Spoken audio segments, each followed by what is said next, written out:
Sir, si Miss Calcetas po. Sige, papasukin mo. Miss Diana.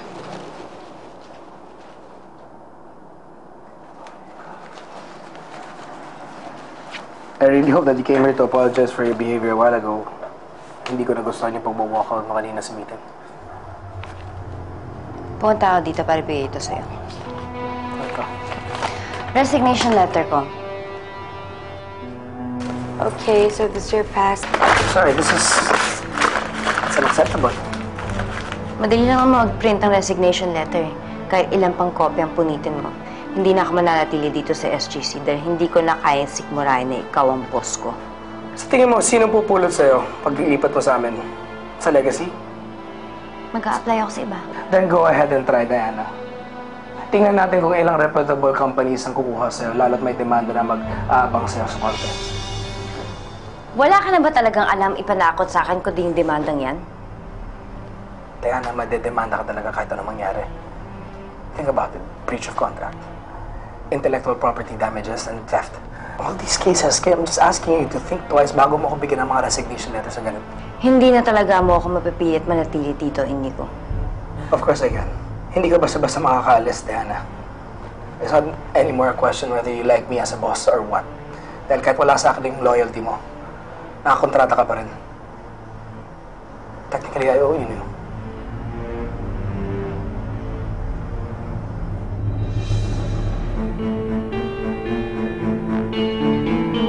Mukha ng buwisit na yun.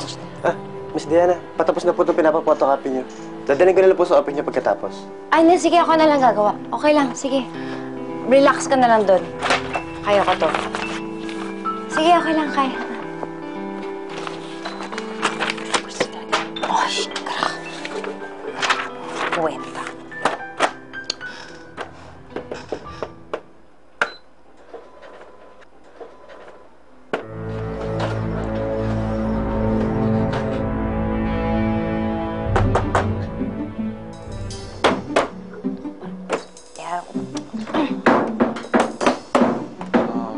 Kawawa naman yan. Baka biglang gatihan ka ng Xerox machine.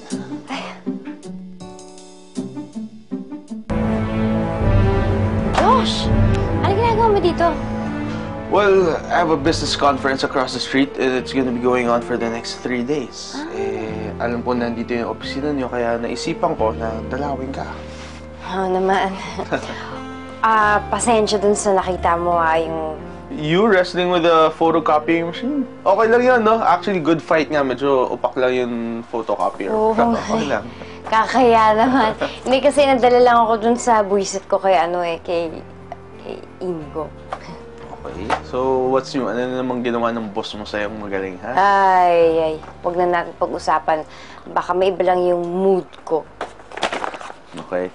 Well, anyways, I also came just to say thank you again for coming with me to Quintin's wedding. I really enjoyed your company.